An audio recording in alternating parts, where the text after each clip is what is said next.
आप सबका एक बार फिर से बहुत बहुत स्वागत है मेरे चैनल किट्टो एक्सप्लेन्ड में। और भाई साहब, लास्ट पार्ट में आप सभी ने तो लाइक्स और कमेंट्स की तो बार ही ला दी थी, और इससे एक चीज तो कंफर्म हो गई है कि आप सभी मेरे इस सीरीज के लिए काफी ज्यादा ही एक्साइटेड हो। और गाइस, अगर आप ऐसे ही सपोर्ट दिखाते हैं तो इस चैनल में मैं डेली ही एपिसोड्स अपलोड किया करूंगा। और हाँ, इस वीडियो का टारगेट अगेन 5000 लाइक्स और 500 कमेंट्स का है।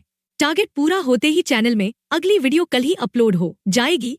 तो वहीं आज की इस वीडियो में आप देखने वाले हैं कि कैसे जूजी जू तियानरन को इम्प्रेस करने वाली है, और डी तियान कैसा फील करेगा जब उसे पता चलेगा कि युहाओ अब एक टाइटल डुलियो बन गया है, और साथ ही उसने सेकंड सोल कोर को भी बना लिया है। लेकिन इस वीडियो में आगे बढ़ने से पहले लास्ट पार्ट में क्या हुआ था उसका एक छोटा सा रिकैप कर लेते हैं। लास्ट पार्ट में युहाओ ने सक्सेसफुली अपने सभी सोल स्पिरिट्स की हेल्प से अपना सेकंड सोल कोर बना लिया होता है, और इसी के साथ उसने लेवल 90 में भी ब्रेक थ्रू कर लिया होता है, जिसमें उसका साथ एल्डर मुएन भी देते हैं, और वो अपनी सोल के लास्ट पार्ट के सोल फोर्स का यूज करके युहाओ को मरने से बचा लेते हैं और खुद को हमेशा के लिए सैक्रिफाइस कर देते हैं, और इस दुनिया से हमेशा हमेशा के लिए अलविदा ले लेते हैं। अब आगे इस एपिसोड की स्टार्टिंग भी वही से होती है, और हमें सबसे पहले रेडियंट सिटी के इंपीरियल पैलेस में जू तियानरन के डेस्क पर एक सीक्रेट लेटर को दिखाया जाता है, और उस पर एक प्यारा सा ऑरेंज मैंडरिन का लोगो बना हुआ होता है, जिससे साफ पता चलता है कि ये लेटर जूजी ने भेजा है। और इसे देखते ही जू तियानरन के चेहरे पर मुस्कान आ जाती है।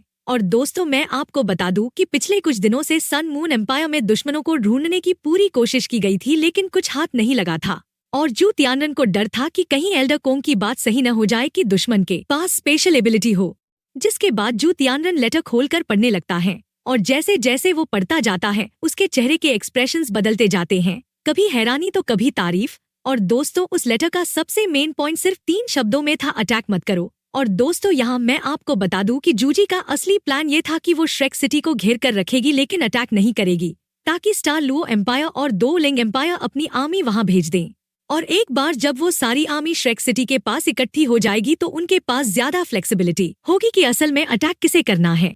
और आगे उस लेटर में ये भी लिखा था कि जिन दुश्मनों ने रेडियंट सिटी पर हमला किया था, अगर वो श्रेक एकेडमी से कनेक्टेड हुए तो वो जरूर वापस आकर अपनी लीजन श्रेक सिटी की डिफेंस में लगा देंगे, और इस तरह वो सीधे फील्ड बैटल में आ जाएंगे जहां सन मून एम्पायर लगभग अनबीटेबल थी। ये पढ़कर जू तियानरन खुश होकर बोल पड़ता है कि वाह वाह वाह, और उसकी इंजरी भी कुछ हल्की महसूस होती है।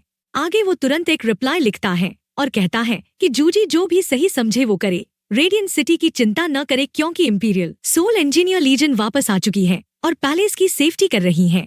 और असल में जू तियानरन श्रेक सिटी को डिस्ट्रॉय नहीं करना चाहता था, बल्कि वो चाहता था कि श्रेक सिटी उसके सामने झुक जाए, क्योंकि इससे उसे एक अलग ही सेटिस्फैक्शन मिलती। और साथ ही वो ये भी सोचता था कि शायद श्रेक एकेडमी के पास सोल मास्टर्स से जुड़े सीक्रेट्स उसकी एक खास प्रॉब्लम सॉल्व कर सकें।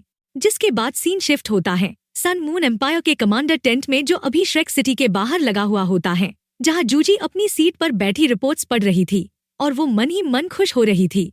और फिर वो मन में सोचती है कि वो श्रेक सिटी पर अटैक क्यों करेंगी, क्योंकि ये एकेडमी जू तियानरन के लिए बहुत इंपॉर्टेंट है। लेकिन उसका असली टारगेट कोई और था। और दोस्तों, मैं आपको बता दूं कि वो असल में स्टार लुओ एम्पायर को डिस्ट्रॉय करना चाहती थी, क्योंकि बहुत साल पहले स्टार लुओ एम्पायर ने ही उनके अपने होमलैंड को तबाह किया था और उसे एक अनाथ बना दिया था। जिसके बाद अचानक से उस टेंट के अंदर झोंगलीवू की एंट्री हो जाती है, और वो सीधा पूछता है कि श्रेक सिटी पर अटैक आखिर कब होगा। तो जूजी शांति से जवाब देती है कि अभी 8 दिन बाकी हैं, और डेडलाइन तक थोड़ा पेशेंस रखो। जूजी की इस बात को सुनकर झोंगलीवू थोड़ा गुस्से में कहता है कि अगर वो रीइंफोर्समेंट्स आने का वेट करेंगे तो उन्हें भारी नुकसान उठाना पड़ेगा। जिस पर जूजी उससे डायरेक्टली पूछती है कि अगर अभी अटैक किया तो उन्हें कितनी कॉस्ट लगेगी। जिसके बाद जूजी उसे समझाती है कि श्रेक एकेडमी के पास भी अब क्लास 9 के स्टेशनरी सोल कैनन शेल्स बनाने की एबिलिटी है, और उनके पास सी गॉड्स पवेलियन के एल्डर्स हैं जो लगभग सब ट्रांसेंडेंट डुलियो लेवल के हैं, इसलिए ये इतना इजी नहीं होगा। और सबसे अच्छी स्ट्रैटेजी यही है कि उन्हें घेरे रखो, लेकिन अटैक मत करो, और जो रीइंफोर्समेंट्स आ रहे हैं वही असल में उनका असली टारगेट है। ये सुनकर झोंगलीवू को कुछ समझ आ जाता है, और वो पूछता है कि क्या वो सच में श्रेक सिटी पर अटैक ही नहीं करना चाहती।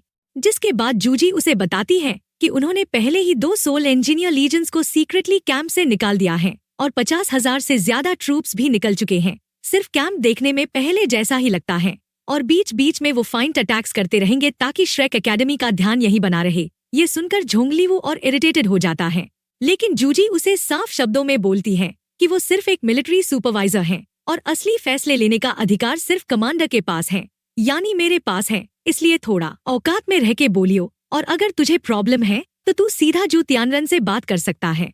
जिसके बाद झोंगलीवू थोड़ा डर जाता है, क्योंकि उसे पता था कि जूजी की स्ट्रैटेजी को समझना उसके लिए बहुत मुश्किल है, लेकिन उसके फैसले हमेशा सही निकलते थे। और दोस्तों, मैं आपको बता दूं कि झोंगलीवू जूजी की फाइटिंग पावर से नहीं डरता था, बल्कि उसकी मिलिट्री स्ट्रैटेजी से डरता था। इसलिए वो गुस्से में स्लीव झटककर वहां से चला जाता है, और जूजी उसकी पीठ देखकर एक हल्की सी मुस्कान दे देती है।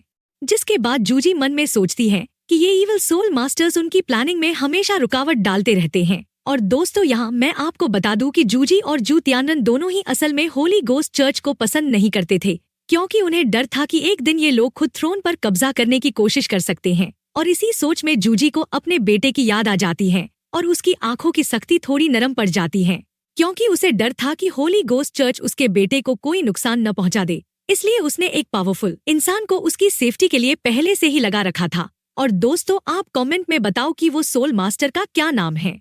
और इसके बाद हमारा सीन शिफ्ट होता है वापस श्रेक सिटी के तांग सेक्ट में, जहाँ हुआ युहाओं का स्पिरिचुअल सोल कोर जोरों से वाइब्रेट हो रहा था, और उसकी आई ऑफ डेस्टिनी खुद ब खुद खुल गई थी, और पूरे कमरे में उसकी रोशनी फैल गई थी। और दोस्तों, मैं आपको बता दूं कि एल्डर मुएन ने जो स्पिरिचुअल पावर उसे दी थी वो अब्सॉर्ब हो चुकी थी, और इससे स्पिरिचुअल सोल कोर और भी ज्यादा स्ट्रॉन्ग हो गया था, और साथ ही चेस्ट वाला अल्टीमेट आइस सोल कोर भी पहले से 3 गुना बड़ा हो गया था, और उसकी रोटेशन स्पीड इतनी फास्ट हो गई थी कि अब उसे आंखों से भी देखना पॉसिबल नहीं था। जिसके बाद दोनों सोल कोर्स के बीच टक्कर और भी ज्यादा बढ़ जाती है, और हुआ युहाओं का शरीर बेकाबू होकर कांपने लगता है। आगे स्नो गर्ल और आइस एम्प्रेस फिर से अपना काम करती रहती हैं, और ड्रैगन पिल की एनर्जी की वजह से हुआ युहाओं का बॉडी अब तक टिका हुआ था। और दोस्तों, ये स्टेज अब ऐसी आ गई थी जहां से वापस लौटना पॉसिबल नहीं था, क्योंकि अगर अभी फेल हुआ तो सिर्फ इंजरी नहीं बल्कि उसका पूरा बॉडी एक्सप्लोड भी हो सकता था। जिसके बाद स्पिरिचुअल सोल कोर और भी ज्यादा गुस्से में आ जाता है, और तभी रूम का टेम्परेचर गिरने लगता है, क्योंकि star anise mysterious ice grass अपनी star anise icy coagulation ability use करने लगती है, और हवा में मौजूद अल्टीमेट आइस एनर्जी को खींचकर वापस स्नो गर्ल को सप्लाई करने लगती है। आगे थोड़ी देर बाद स्पिरिचुअल सोल कोर की एनर्जी इतनी इंटेंस हो जाती है कि हुआ युहाओं का बॉडी फिर से टियर होने लगता है, और लिया भी अब उसे कंट्रोल नहीं कर पा रही थी।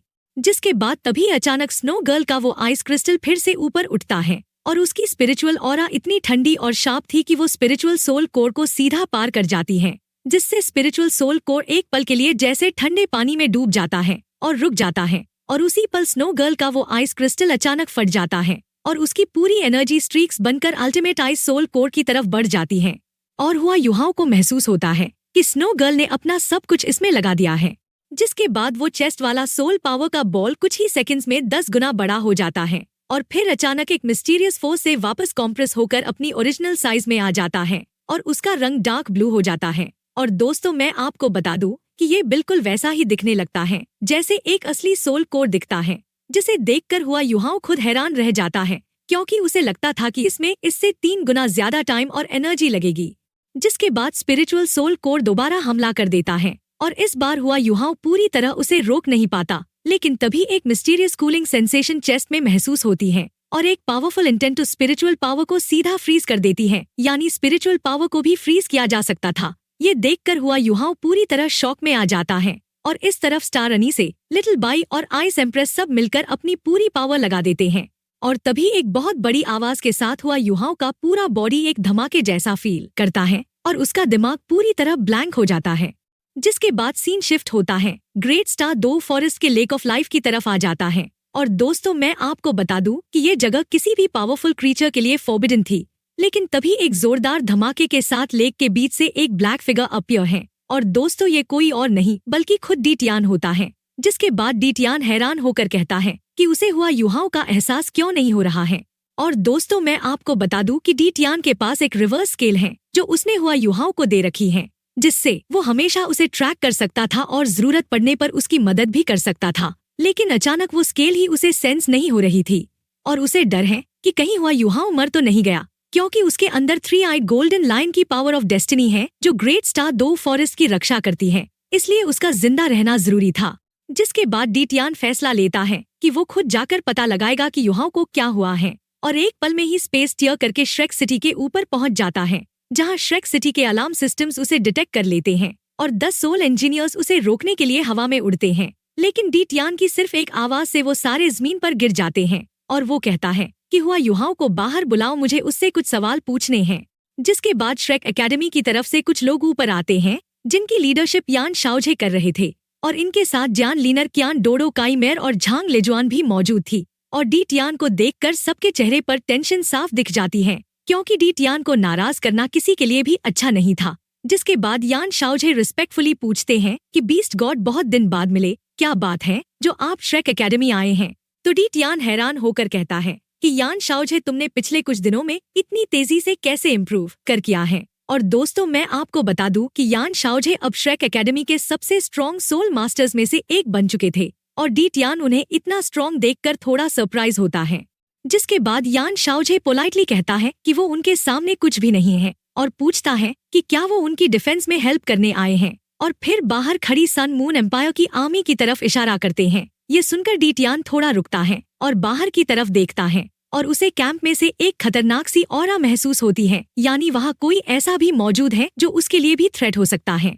जिसके बाद डी टियान साफ साफ कहता है कि वो उनकी हेल्प करने नहीं आया है, ये ह्यूमन की प्रॉब्लम है और इसे ह्यूमन ही सुलझाए और वो सिर्फ हुआ युहाओं को ढूंढने आया है। और फिर वो उसे बाहर बुलाने की डिमांड करता है। और इसी के साथ आज का हमारा ये एपिसोड यहीं पे खत्म हो जाता है। लेकिन इसके अगले एपिसोड में युहाओं के लिए श्रेक एकेडमी में एक बहुत बड़ी जंग होने वाली है और जल्द ही हमें बीस्ट गॉड डी टियान को एक बार फिर से एक्शन में आते हुए देखने वाले हैं। और कमेंट में बताओ कि इस बार वो किससे फाइट करने वाला है। और एक चीज और बताओ कि यार, आप अगर मेरी वीडियोस डेली बेसिस पे देखते हैं तो आपको मेरी वीडियोस में क्या क्या गलती लगती है, मतलब कि मैं अपनी वीडियोस में और क्या बेटर कर सकता हूँ। वरना आपको ये पार्ट कैसा लगा कमेंट में जरूर से बताना। और हाँ, इस वीडियो में 5000 लाइक्स का टारगेट पूरा कर देना। और तब तक के लिए बाय बाय, टेक केयर।